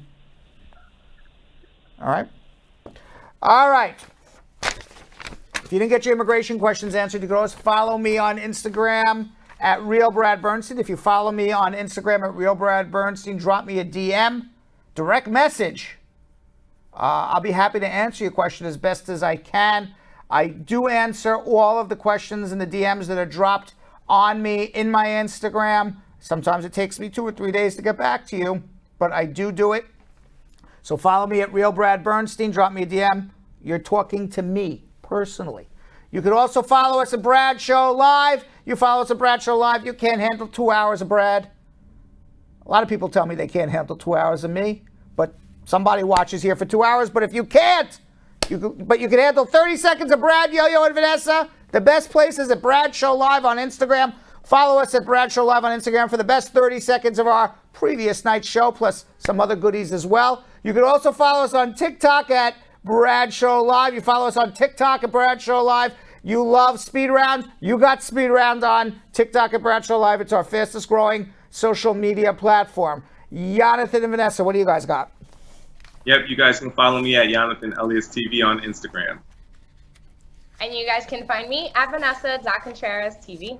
And later in the show, we're going to celebrate Juneteenth, which is this Saturday. We will go back to Brooklyn in 2019 when Yonathan took us behind the scenes to a Juneteenth festival. I hope it's a beautiful day out. I would love to celebrate outside. We are officially over COVID here in New York, so I'm really looking forward to Saturday. And Yo-Yo. Absolutely. And now Joe L. De Bosque Jr., president of Del Bosque Farms in Los Baños, California, is going to tell us the #1 change he would like to see in U.S. immigration reform. Now, I want to know what you guys would like to see. I'm going to be looking in the comments, and after this comes out, I will be reading them out loud. So let us know in the comments what changes you would like to see. What is the #1 change you want to see in U.S. immigration reform? Well, I think that most farmers really appreciate their workers. They're hardworking people. They're members of our communities. They have kids. They're just like us. They have families. They have needs and so forth. And they're very productive people. Now, obviously, there's some criminal elements, just like in any society. And I think any farmer and even any legitimate farm worker would say, get rid of those people. Our workers don't want these criminals here. They just as well get them kicked out. So the hardworking people, the people who have been part of our communities, you know, we have to do something about incorporating them into our communities. I agree wholeheartedly. All right, let's see what all the comments are, the issues, the problems in social media. Checking. Yo-Yo and Vanessa has been spending their time reading through them all. You're going to give me the top comments, questions, and problems. Let's go. All right, Brian Abdul, VIP Brad Squad member, asking what would would moving delay my paperwork currently being processed? I live in Queens and I'm moving to a different borough in New York. No, moving in boroughs should not delay your process. Sandra Rose started, another Brad Squad VIP member. I just saw the July bulletin, and in the F1 category, it will be May 2016. My kid's priority date is June 2016. What should I be expecting, and is a police certificate the same as a police report? A police certificate is not the same as a police report. A police report is report. A police certificate shows that you don't have a criminal record or would show all the results of your criminal records. A report is one particular incident. A police record is everything. So those are two completely different things. You should expect absolutely, positively nothing because your priority date hasn't been reached yet. Hopefully in another month or two, your kids will be reached. I would actually like to say two of the comments that came in for changes because I did ask and I said I would read. Sasha Ford said, faster reply to cases in terms of the processing time of work permits to green cards and citizenship. Okay. Jacqueline DeLay saying a number of changes is they make it easier for us to bring our family here. I think hopefully one way to make it easier to bring your family here is just process the cases that are there. Okay, you don't have to change any laws. Just process the cases that are already filed. I mean, we get questions every day. Why is this taking so long? And every day I'm saying mandamus, mandamus, mandamus. Why? Because they're not even processing the cases that are there. The linchpin to immigration is family unity, bringing families together. Before we start changing laws, let's process the freaking cases. That's really what they need to do. But yes, I agree. All right. All right. And our third one, John Adal, a Brad Squad VIP member. How strict is USCIS regarding the 120-day combo card renewal? Can I send my renewal around 150 days? No, do it at 120. And another question from John Adel, another Brad Squad VIP member. Can I send videos in the flash drive as a bona fide evidence, or is it not recommended? Not recommended, but you can bring it to the interview and show the officer. Drew Barry on YouTube. What documents do I need to file for I-751? I'm married to a U.S. citizen. Proof that you live together and have a financial relationship. Stargirl Mika on Facebook. Any immigration news on VAWA? No news yet. Same news as yesterday. Nothing new. 060602111DDID on YouTube. Will VAWA cases take less time with all these new changes about time frames? I've been married for 10 years to a U.S. citizen. I applied in December and got a combo cord social security number in February with no biometrics in person. What happens next? You have to wait for them to review your case. Let's hope it goes faster. They say they're going to move faster. They say they're hiring more people. When I see it, I'll believe it. Olga's Abul on YouTube. Does an emergency order of protection affect getting a green card? Yes. You cannot prove good moral character if you have an order of protection lodged against you. Keisha Gailey on Facebook. My daughter is 17. Her father and her stepmother filed for my daughter when she was 7. Immigration turned it down because my daughter did not have her father's name signed on the birth certificate. I don't know what to do. Can you give me advice, please? She has her father's surname and her birth paper, but he did not come with me to sign it at the hospital when she was born. That's not why she was turned down. That was part of the reason. Why she was turned down is the father has to acknowledge the birth at the time of birth. That's evidence that he's the father, but that's not the only way to prove you're the father. You can take a blood test. I'm the father. Here's proof I'm the father. The DNA matches. You still also have to prove a relationship between father and child, that the father was in the life of the child from birth to 18. And that has nothing to do with signing a birth certificate. Proof the father's in the life. They send financial support, is on school records, pictures together with friends and family. Nabil Nazir on YouTube. My employer files an EB3 petition for me. My status was F1. However, I didn't continue school. My perm is in process. If I proceed, will the case be successful in the end? Well, if you're no longer in student visa status and you're doing a perm application for a job sponsorship, you're not going to be able to adjust your status here, and if you go home, you're going to need a provisional waiver. So hopefully you can do that. Sylvia on YouTube, is there something to do when a credible fear interview is denied? Yeah. You can call a lawyer. I don't know what your particular, you're at the border. So if your credible fear interview is denied, you still possibly getting a summary exclusion immediately, and then you'll probably need to call a lawyer to see how to come back to America. Rolls Royce on YouTube. I got a volunteer departure from a judge for overstaying a tourist visa with no criminal history. At an embassy interview abroad, what can I expect if the petition gets approved with being admissible? Well, if it happened more than 10 years ago, all your bars are removed. They'll ask you what happened, and you'll tell the truth. If it happened less than 10 years ago, you may have a bar to inadmissibility for overstay of more than a year. So it depends on how long ago this happened. Tremaine Ramdeen on Facebook. I filed an I-130 for my mom. I got an approval letter and my priority date April 12th, 2021. Does that mean she would have to wait till next April before she gets a visa date? No.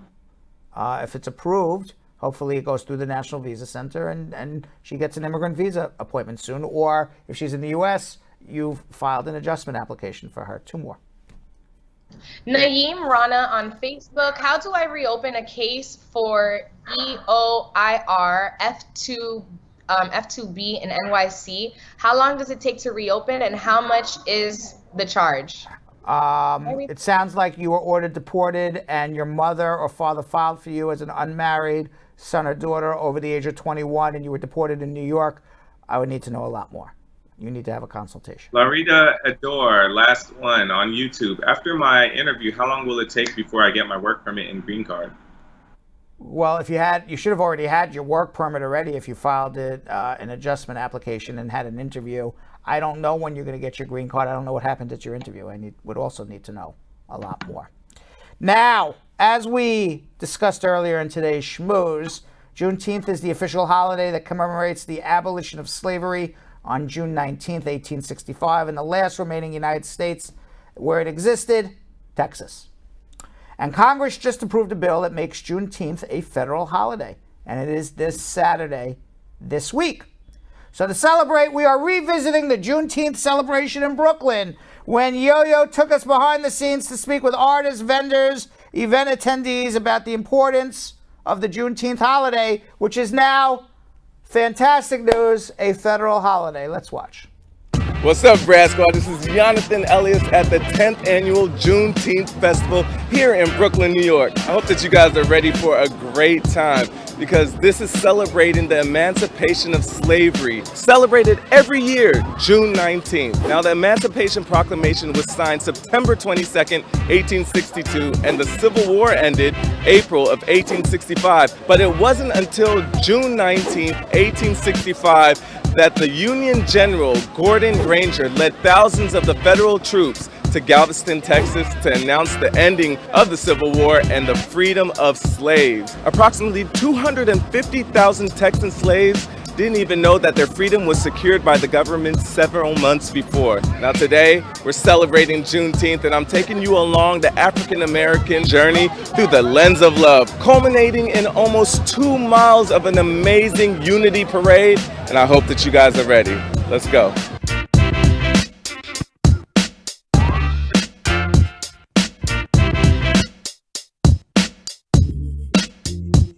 First of all, Nubian Queen right here. Look at this. Look at this outfit. Y'all get this outfit? Okay.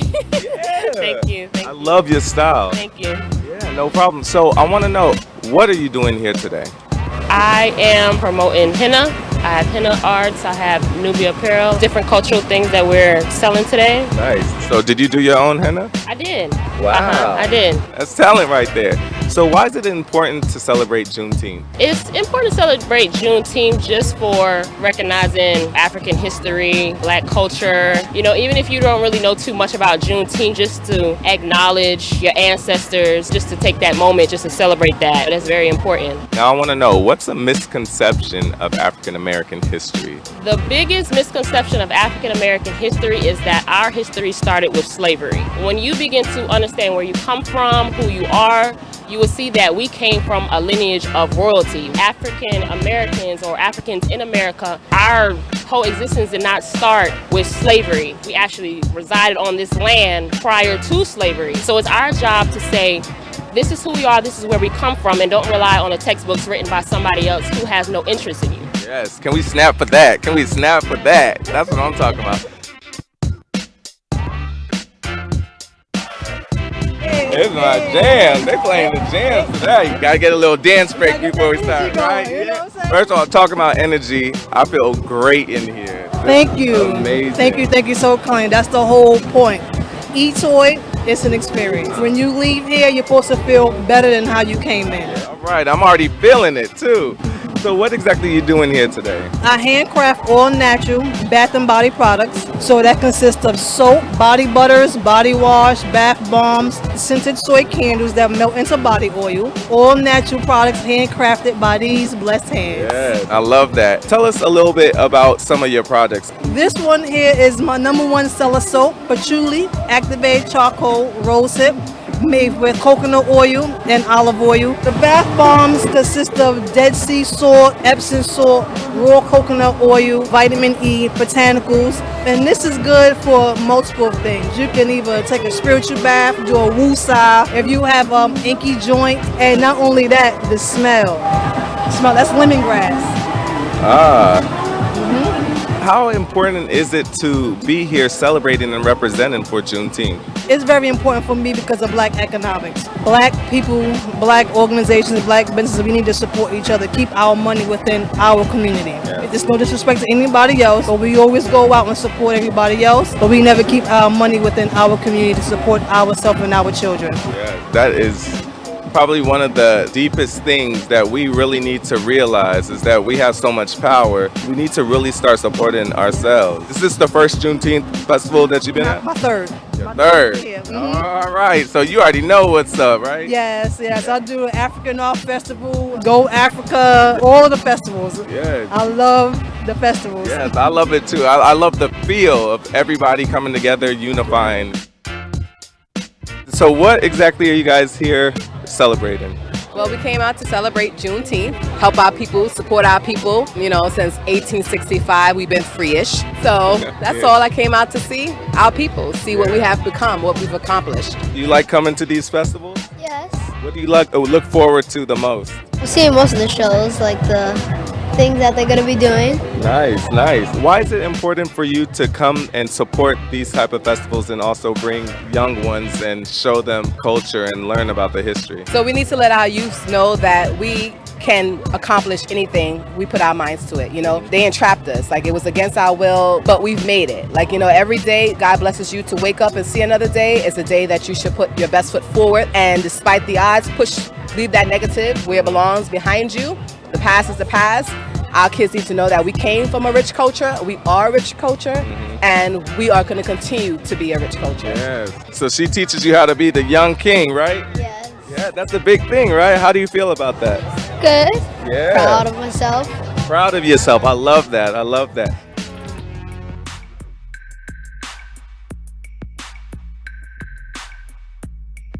So what exactly is going on here? We're a campaign that wants to replace the civilian review board that is accountable for holding officers accountable for when they misbehave. But unfortunately, when the complaints come to them, oftentimes the commissioner reduces personal liability. So what we want to do is remove the CCRB and replace it with an elected civilian review board, because it's going to be people that are elected from the community. And so we're interested in changing that legislatively. I want you to let me know who these people are that you guys have. Yes, these people that are represented here unfortunately have been murdered by the police.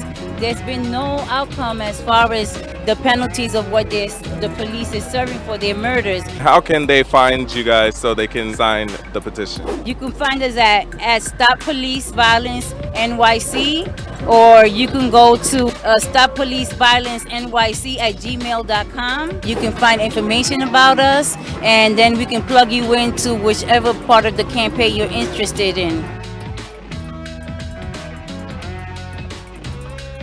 I see you guys with the Remember the 400 shirts and the logos everywhere. I want everybody out there to know exactly what you guys stand for and represent. So Remember the 400, we're to commemorate African slaves that arrived into the New Americas in Hampton, Virginia, 1619, 400 years ago. We'll have a whole event celebrating in Hampton, Virginia this August to commemorate that, to celebrate it. It's a huge part of history, our culture. It's a big impact, period. And why is it so important to come and represent that here at Juneteenth? Remember the 400 is a campaign to not forget about our history and our past, because you must learn from your past in order to progress to your future. So it's very important to be aware of your culture. Why is it important for you to celebrate Juneteenth? It's a great thing to celebrate Juneteenth. The scripture says, without vision the people perish, right? So you have to understand where you're coming from, you have to understand where you want to be, and you have to understand how not to make the same mistake to go back where you're coming from. So it's a great opportunity for us, everyone, to be here and to celebrate this great occasion.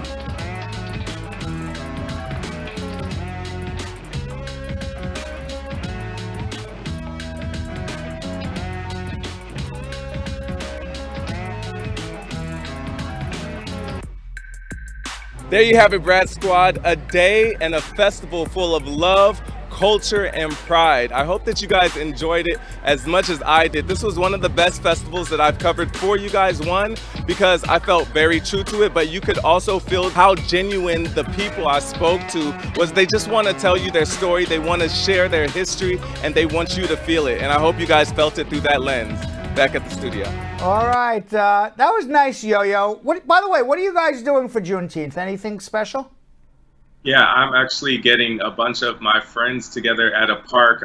One of my good friends, he's throwing this big festival with music and all kinds of, it's literally walking distance here in Harlem. So then I'm getting my friends together. My best friends and I are going to be cooking and getting alcohol. And we just bought a bunch of Juneteenth shirts and like pins for everybody. And all races are welcome. We opened it up to just anybody with good vibes. Fantastic. And Vanessa? Wow, that sounds so similar. I'll be celebrating in my area, so I'll be in Jersey City. They're having a really great Juneteenth event with so many Black-owned businesses and vendors, and me and a lot of my girls are going to be going over to Liberty State Park in Jersey City to celebrate Juneteenth. All right, fantastic. All right, you ready for 50 seconds, 9 questions.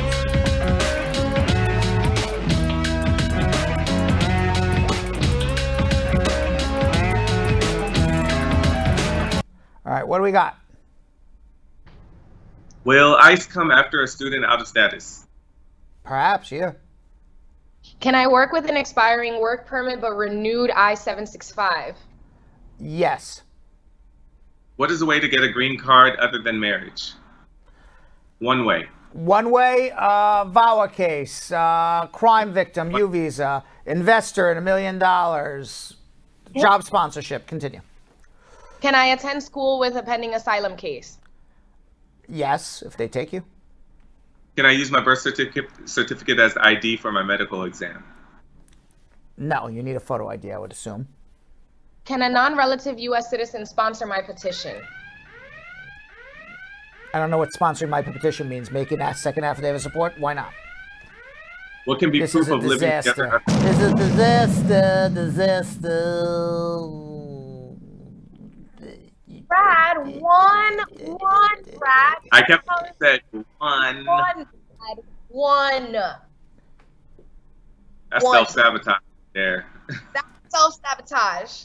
Let's go back and do it again.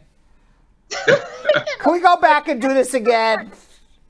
That's how it works. We can't do it again. We can't do it again. Wacky round. Wacky world speed round. That's what that was. All right. What are the last few? What can be proof of living together other than a lease? Financial documents, pictures together, anything financially with your name and his name on it, or your spouse's name if it's a same-sex marriage, photos together, bills, Lots of things. Electric Can bills, citizen- credit card bills. Yeah. Can citizenship be denied for one drug possession misdemeanor? Yes. That could be a crime of moral turpitude. It could also be deportable. Okay, if I file VAWA, is the other party informed? No. I think that's more than 9. But that's 9 immigration questions in 7 minutes. I don't think Guinness Book of World Records is not coming for today. No, not today. No. All right, comments of the day. Comments of the day.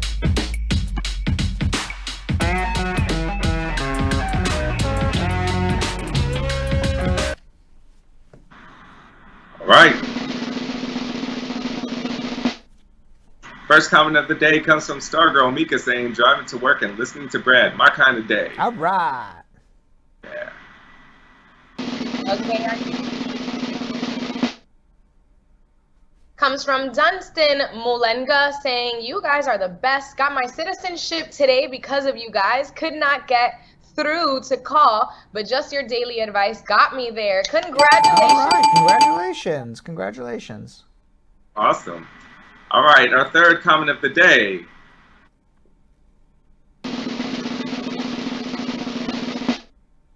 Comes from Right One saying, I would like a change on the waiting list for siblings because some of the petitioner are orphans.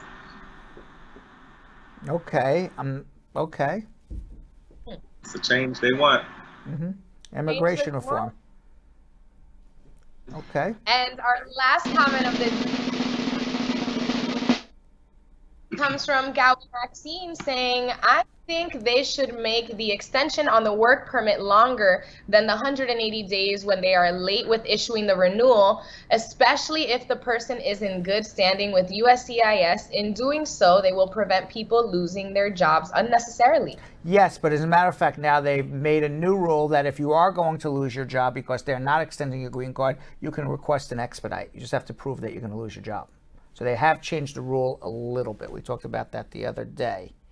All right, tomorrow's Friday. Another chance to not blow ourselves up. We'll see you tomorrow. Thanks for watching. So Sam, as part of the production, we have to say this disclaimer at the end of the show. Do you mind reading it for me? Okay, but you know, Brad, I have to do everything around here. It's bad enough I've got to remember everything that happened on the episode from the previous day.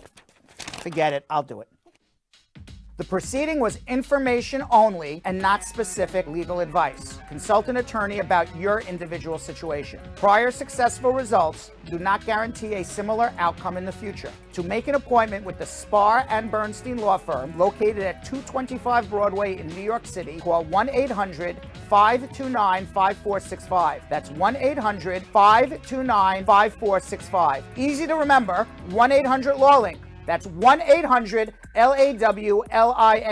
Once again, make a call to 1-800-529-5465. And of course, link up with the law offices of Spar and Bernstein, located at 225 Broadway on the 5th floor. If I were you out there, make the call, make the link, make the connection, make it Spar and Bernstein. 1-800-LAWLINK. That's 1-800-529-5465. And now, conveniently located in Hartford, Connecticut on 1 Congress Street. Visit us in Connecticut or in New York at 225 Broadway. That's 1-800-529-5465. 1-800-LAW-LINK. 1-800-529-5465.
doing?